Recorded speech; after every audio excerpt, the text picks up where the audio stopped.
السلام عليكم. تاني قسم عندنا النهاردة وهو اللي بيجي بعد الكونتاكت انفورميشن هو القسم بتاع الكارير سامري او بروفيشنال سامري او الاوبجكتيفز، كلها مسميات معروفة للقسم ده. طبعا ده اهم قسم فعليا وخصوصا للمدير التوظيف، لان هو القسم ده اللي لما هيقراه هيقرر يكمل قراية في السي في بتاعتك ولا لا. طبعا مهم جدا ان القسم ده يكون متفصل مخصوص لكل وظيفه بتقدم عليها. فانت هيبقى عندك السي في بتاعك فيه البيزكس بتاعته، ولكن كل ما نيجي نقدم على وظيفه جديده هنغير شويه في القسم ده والاقسام التانيه كلها كذلك عشان تلائم للوظيفه اللي انت بتقدم لها. فاهم الحاجات اللي بتتكتب في القسم ده: عدد سنين خبرتك، ضروري جدا تكتب كام سنه خبره انت، تكتب انجازاتك واهم الانجازات بالتحديد، مش تكتب كل انجازاتك من كل الوظائف اللي اشتغلت فيها، ايه اهم انجازاتك، ويا سلام لو بارقام، ده بيقوي جدا المنطقه بتاعت الكارير سامري دي. بنكتب كذلك لو اشتغلنا في مشاريع ميجا بروجيكتس معروفه، اشتغلنا في شركات كبيره، بنكتب الكلام ده. ايه الوظيفه اللي انت بتارجتها، انت عايز تشتغل ايه؟ انا مثلا كمهندس معماري ينفع اشتغل ديزاين، ينفع اشتغل سوبرفيجن، ممكن اشتغل مانجمنت. انا بدور على ايه؟ ايه البوزيشن اللي انا بقدم له اصلا.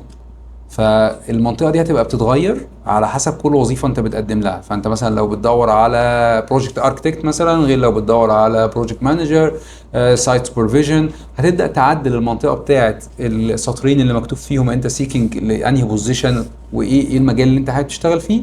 هتبدا تعدله على حسب كل مره بتقدم على وظيفه ايه. ضروري جدا كذلك اللي انت تبقى كاتب اهم السكيلز بتاعتك اللي انت بتقدر تأديها، ولازم تكون السكيلز دي فعليا مطلوبه في الوظيفه اللي انت بتقدم لها.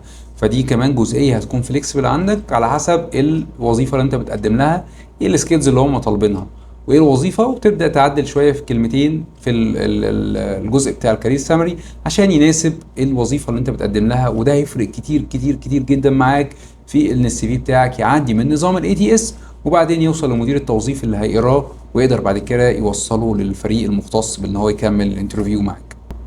طبعا الكلام ده مفروض ما يتعداش مثلا من 3 ل 6 سطور لحد لسه حديث تخرج او حد جونيور، ومثلا من 7 ل 12 سطر لحد بروجكت مانجر او مانجر ليفل لسينيور ليفل، ومن سينيور وطالع ممكن من 12 مثلا فيما فوق، بس ما يعديش 15 سطر.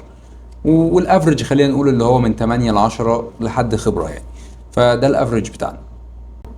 طبعا حديث التخرج ممكن يتكلم اكتر عن اي كورسات اخدها اثناء الدراسة، ايه الحاجات اللي استفاد منها في الكلية اللي كان بيدرسه، لو نزل تدريب. على عكس طبعا الناس اللي خبراتها اكبر شوية بيتكلم اكتر على انجازات، عن ارقام، عن ميزانيات مشاريع اشتغل فيها وهكذا. طبعا الجزئية دي لازم يذكر فيها حاجة مهمة جدا بتسمى الكي ووردز، والكي ووردز هنتكلم عليها كمان شوية بتفصيل اكبر، ولكن مهم جدا يكون عندك من الكي ووردز دي موجودة في القسم ده. استنونا في الفيديو الجاي بمعلومات اكتر عن موضوع الكيوردز وكذلك معلومات مفيدة اكتر عن السي في، وتابع سلسلة اظبط سي فيك.